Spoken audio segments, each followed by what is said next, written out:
Chapter 5. I Come to Manderley. We came to Manderley early in May.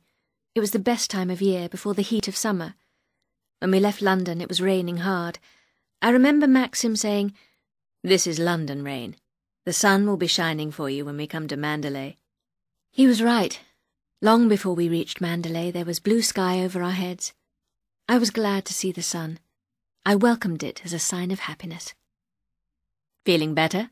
said Maxim, looking at me. I smiled at him and took his hand. It was so easy for Maxim. He was going back to his own home. But for me, everything was new and strange. I was going to Manderley for the first time, and I was going there as the second wife of Maxim de Winter. "Only 2 more miles," said Maxim at last. "Can you see those trees on the hill in front of us? Manderley is in the valley beyond those trees." I tried to smile, but suddenly I felt lonely and afraid. I was like a child on her first day at school. Turning a corner, we came to a crossroads and the beginning of a high wall. "Here we are," Maxim said. "Manderley at last." I could hear the excitement in his voice. The road turned again. On the left were 2 high iron gates, and beside them a small lodge. The gates were wide open for us. People were looking out of the windows of the lodge. They were looking at me. I sat back in my seat. I wanted to hide from their curious eyes. "You mustn't mind if people stare at you," Maxim said. "They are all very interested in you. Don't worry. Be yourself, and everyone at Manderley will love you. Mrs. Danvers looks after the house. She's been housekeeper here for years. Leave everything to her. She may be rather strange at first, but don't worry about that. She will soon get used to you." We were going along the drive now that led up to the house. The drive turned and twisted like a snake. The tall trees met over our heads. Only a little sunlight came through their thick branches. Everything was very quiet. On and on we went. Then suddenly the trees came to an end. The sun shone again. Beautiful high bushes covered with bright red flowers stood on either side of us. We were not far from the house now. The drive widened. We turned the last corner, and there was Manderley. The old house was perfect. It was built in a small hollow, and its grey stones glowed in the sunlight. Smooth green lawns surrounded the house. Beyond the lawns were gardens, and beyond the gardens, the sea. Maxim drove up to the wide stone steps and stopped the car in front of them. At the top of the steps, a big door stood wide open. I saw that the hall beyond was full of people. I could see their faces all turned towards us. I was suddenly shy and afraid again.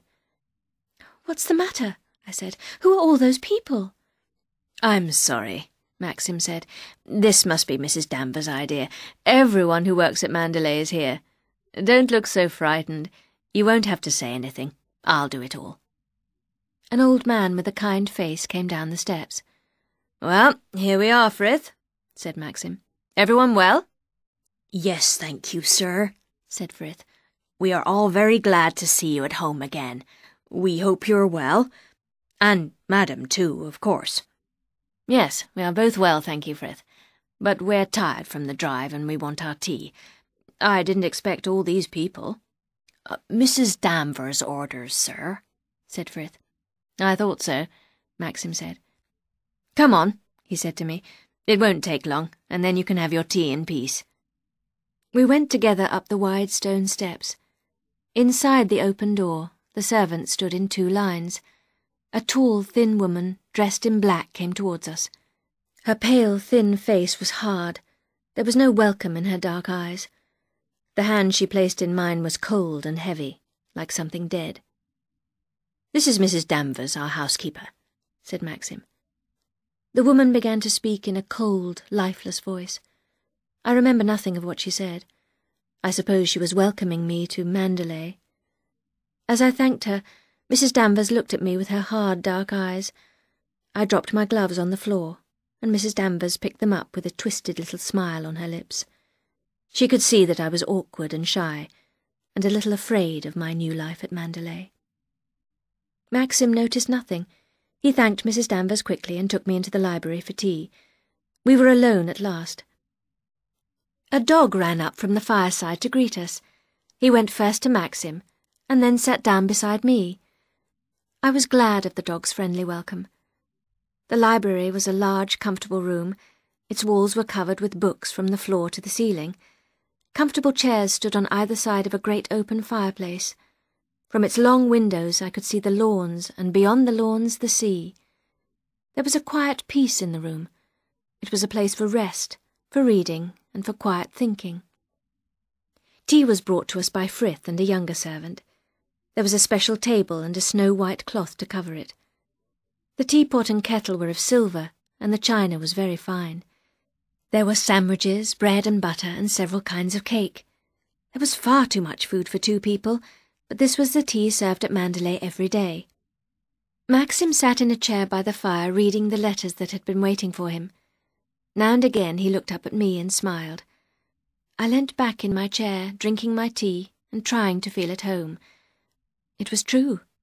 Manderley was my home now. My home and Maxim's. But somehow I still could not believe it. My thoughts were interrupted by the opening of the door. It was Frith. "Excuse me, madam," he said. "Mrs. Danvers asked if you would like to see your room." Maxim looked up from his letters. "What do the rooms in the East Wing look like now?" he said. "Very nice indeed, sir," Frith replied. "I think you will be very comfortable there." "Have you been making changes?" I asked. "Oh, nothing much," said Maxim. "They've been getting the rooms in the East Wing ready for us. There's a lovely view of the rose garden from there. You go and make friends with Mrs. Danvers. I'll come up later." I got up slowly and went out with Frith into the hall. I did not want to be alone with Mrs. Danvers. The hall seemed very big, and my footsteps sounded very loud on the stone floor. Mrs. Danvers was standing at the top of the wide flight of stairs. Her dark eyes watched me as I walked slowly up the stairs towards her. "I hope I haven't kept you waiting," I said. "It is my duty to wait for you, madam," Mrs. Danvers said. "I am here to carry out your orders." She led me along a wide passage. We passed through doors and up and down wide stairs. At last Mrs. Danvers opened a door leading into a small room. This room led into a large, light bedroom with wide windows. I went at once to a window and looked out. The rose garden lay below me. Beyond the rose garden the smooth grass stretched to the woods. "You can't see the sea from here," I said, turning to Mrs. Danvers. "No, not from this wing," she answered. "And you can't hear it either. You would never know the sea was so near." Mrs. Danvers spoke in a strange way, as though this was somehow important to her. "I'm sorry about that. I like the sea," I said. "But this is a very charming room. I'm sure I shall be comfortable here." "Mr. De Winter gave very careful orders in his letter about this room. The rooms here have been specially arranged for you." "Then this was not his bedroom before?" "Oh, no, madam. He has never used this room." There was silence. I did not know what to say. I wished Mrs. Danvers would go away. "I suppose you have been at Manderley for many years," I said. "Yes, madam. I came here when the first Mrs. De Winter was a bride." Her voice was suddenly harsh. There was some colour in her pale face now, and for a moment I saw a look of hatred in her eyes. "Mrs. Danvers," I heard myself saying, "I hope we shall be friends. This sort of life is new to me. I do want to make Mr. De Winter happy. I know I can leave the housekeeping to you. I shan't want to make any changes." "Very well," she said. "I hope you will be satisfied. I have been looking after the house for the past year. When the late Mrs. De Winter was alive, there were lots of parties and visitors, of course. She liked to look after everything herself." "I would rather leave it to you, Mrs. Danvers," I said, "and I'm sure we'll be very comfortable in these rooms." "Mr. De Winter said you would rather be on this side of the house. They used the rooms in the West Wing when Mrs. De Winter was alive. The windows there look down to the sea." There was a sound outside the door, and Mrs. Danvers stopped talking. Maxim came into the room. "Well, what do you think?" Maxim said to me. "I hope you like the rooms. I think you've done very well, Mrs. Danvers." "Thank you, sir," she said. Then she turned and went quietly out of the room. Maxim walked to the window. "I love the rose garden," he said. "There's something very quiet and peaceful about this room. How did you get on with Mrs. Danvers? She's a strange woman in many ways. I think that some of the young servants are afraid of her." "I expect we'll get on well when she knows me better," I said. "She may not like me at first, of course." "Not like you? Why shouldn't she like you?" said Maxim, and he came across the room and kissed me gently. "Let's forget about Mrs. Danvers," he said. "Come along, and I'll show you Manderley." I felt happier as I walked through the house with Maxim. We looked at the pictures in the long gallery, and at most of the rooms downstairs. Maxim put his arm round my shoulder. I began to feel that Manderley really was my home. After dinner we sat in the library. The curtains were drawn and more logs put on the fire.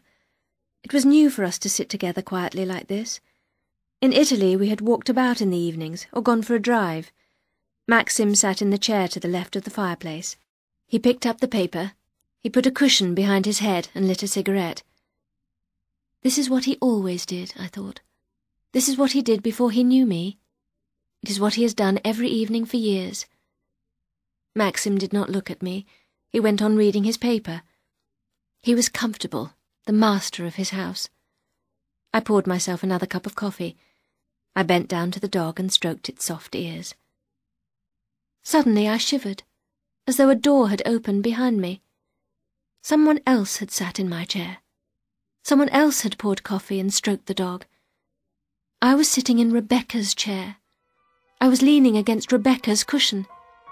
The dog Jasper came to me because in the past he had come to Rebecca.